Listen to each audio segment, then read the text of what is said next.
तो दोस्तों, आज आप जो कहानी सुनने जा रहे हैं उसका नाम है चाँद का सफ़र।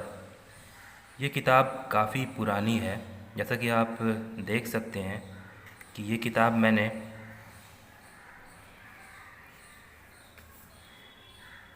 4/11/1996 को ली थी। ये किताब मैंने पुस्तक मेले से ख़रीदी थी। ये कहानी की एक ख़ास बात है कि इस कहानी को जब लेखक ने लिखा था वो काफ़ी पुराना समय था, जब लोग चाँद पे जा नहीं सके थे और शुरुआती दौर था जब रूस ने पहला स्पुतनिक भी नहीं छोड़ा था। उस समय लोगों को चाँद कैसा है, अंतरिक्ष पे जाएंगे तो क्या होगा, कैसा होगा, उतनी जानकारी नहीं थी। फिर भी लेखक ने काफ़ी अच्छा प्रयास किया है और काफ़ी हद तक सटीक जानकारी का अनुमान लगाने की कोशिश की है। कई बातें सही नहीं निकली, जो आप सुनेंगे तो पता चलेगा। वैसे ये कहानी मुझे बहुत पसंद आई थी बचपन में, और मुझे उम्मीद है कि आपको भी इस तरह की कहानियाँ पसंद आती होंगी। और तो इसीलिए शुरू करते हैं आज इस किताब को। आप पूरा सुनिए, अच्छा लगेगा, मज़ा आएगा। ये चाँद का सफ़र Rajpal and sons, Madrasa road, Kashmiri gate publication है इसके। ये पुरस्कृत बाल साहित्य है। बच्चों की कहानियाँ पसंद आती होंगी अगर, तो ये किताब आपको ज़रूर सुननी चाहिए, आपको पसंद आएंगी। इसका दाम देखिए आप, उस समय ये 4 रुपये में मिलता था। आप देख रहे होंगे कि ये किताब काफ़ी अच्छी कंडीशन में है। मुझे शौक़ है किताबों को रखने का, पढ़ने का, और मैं अपनी किताब काफ़ी अच्छे कंडीशंस में रखता हूँ। ये पुरानी होने की वजह से कुछ ये यहाँ पे ये दीमक या चूहे की वजह से ऐसा हुआ है। लेकिन आप अगर देखें तो ये 1994 की किताब होने के बावजूद आज 2020 जुलाई अगस्त चल रहा है। देख लीजिए इसकी हालत, ये बिल्कुल नई जैसी है। इसके पन्ने ज़रूर पुराने पड़ गए हैं, रंग ख़राब हो गया है, लेकिन ये बिल्कुल इसके ना पेज मुड़े हैं कहीं से, कुछ भी नहीं हुआ है। मुझे शौक़ है, मैं अपनी सारी किताबों को बचपन से लेकर के आज तक इसी तरह से रखता हूँ। तो एंजॉय कीजिए, ज़रूर सुनिए, पार्ट बाय पार्ट इसका कहानी आपको सुनने को मिलेगा। धन्यवाद। चांद का सफर।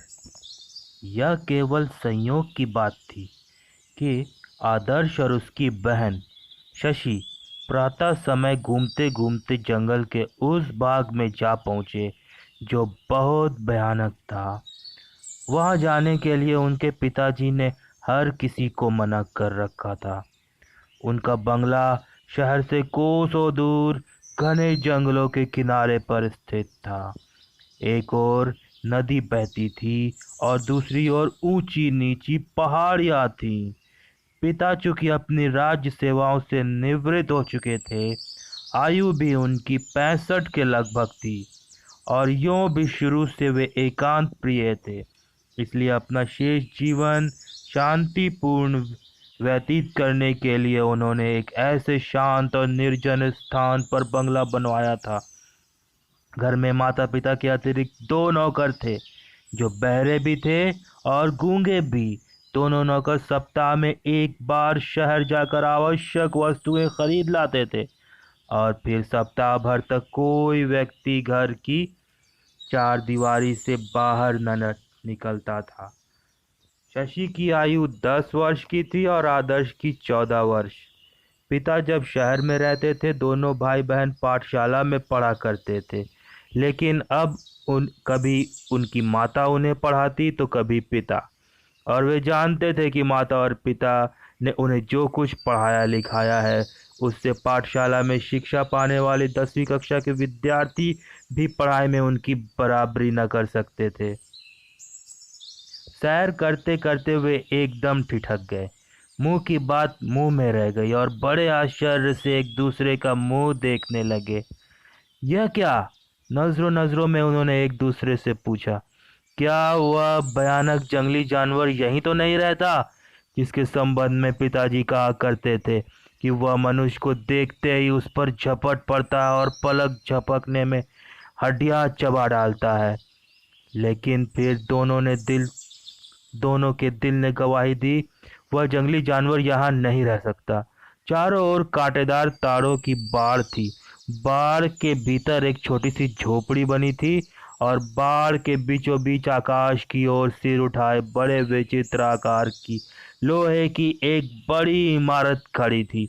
उस इमारत का आकार पिता के सिगार से मिलता जुलता था और वह सिगार जैसी इमारत इतनी ऊंची थी कि उसकी ऊपरी मंजिल देखने के लिए सिर के पीछे हाथ रखना पड़ता था। और फिर उन्होंने देखा कि झोपड़ी के दरवाजे से एक बहुत बड़ी सीढ़ी निकलकर उस इमारत के अंतिम सिरे तक चली गई थी। सीढ़ी ठीक वैसी ही थी जैसी सीढ़ियां उन्होंने शहर में आग बुझाने वाले इंजनों में लगी देखी थी। पहले तो शशि और आदर्श ने सोचा कि तुरंत वहां से निकल भागें। यदि पिताजी को पता चल गया तो डांट अलग पड़ेगी और कभी सैर करने की आज्ञा न मिलेगी। लेकिन फिर एक नई वस्तु को देखने की उत्सुकता ने उनके मन से पिता का भय दूर कर दिया और वे दोनों एक दूसरे का हाथ थामे कांटेदार बाड़ में से दरवाजा ढूंढकर भीतर चले गए। झोपड़ी में जाकर उन्होंने देखा कि भांति भांति के उपकरण तथा यंत्र पड़े हैं। घर में पिताजी के कमरे में भी, चूंकि वे इस प्रकार के उपकरण यंत्र आदि देखा करते थे, इसलिए यह समझने में उन्हें देर न लगी कि यह सब कुछ उनके पिताजी का ही बनाया हुआ है। और इसके साथ ही उन्हें याद आया कि उनके पिताजी बड़े वैज्ञानिक, प्रसिद्ध वैज्ञानिक थे।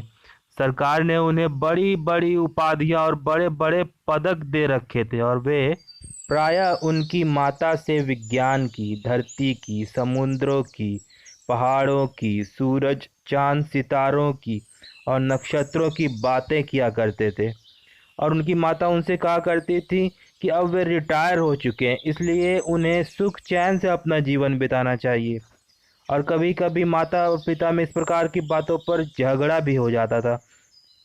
अभी पिछली रात की बात है कि जब वे अपने कमरे में पड़े सो रहे थे तो उनके कानों में कुछ ऐसी भनक पड़ी थी कि मानो पिता कह रहे हों, मैं शीघ्र ही लौट आऊँगा, तुम बच्चों का ख्याल रखना।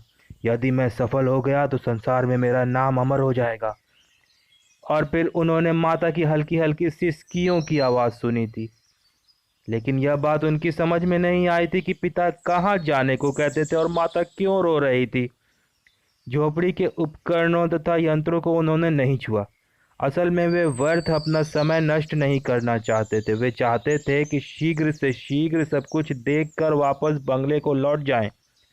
और उन्होंने आपस में वायदा कर लिया था कि दोनों में से कोई भी घर जाकर यह नहीं बताएगा कि आज जंगल में उन्होंने क्या क्या देखा।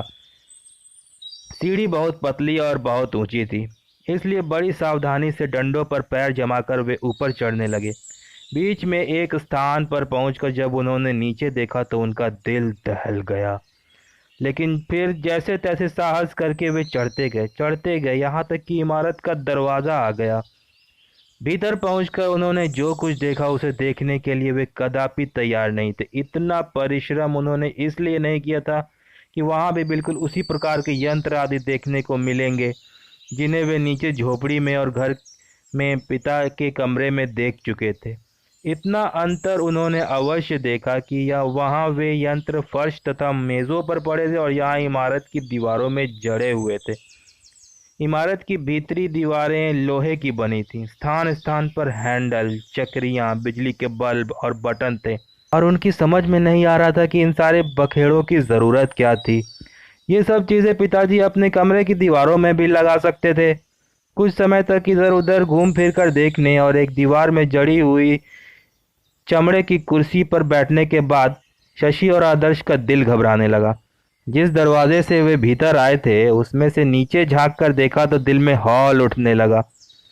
हे भगवान, वे कितनी ऊंचाई पर पहुंच गए थे और उन्हें लगा कि ऊपर तो वे ज्यों त्यों चढ़ आए, लेकिन अब किसी प्रकार नीचे नहीं उतर सकते। और इस विचार के साथ ही दोनों को बहुत परेशान हुए। एकाएक आदर्श को एक ख्याल सूझा। शशि से बोला, नीचे पहुंचने के लिए इस इमारत में ज़रूर लिफ्ट लगी होगी।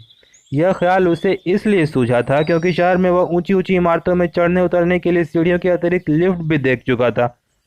लिफ्ट की बात कहकर वह बड़ी अधीरता से इधर उधर लगे हुए बिजली के बटन दबाने लगा, चक्रियां घुमाने लगा और फिर एकाएक न जाने क्या हुआ, भूचाल आया या तूफान, धरती फटी या आकाश, इतने जोरों का शोर हुआ और इमारत इस प्रकार कांपने डोलने लगी और फिर आप ही आप बाहर निकलने का दरवाजा बंद हो गया।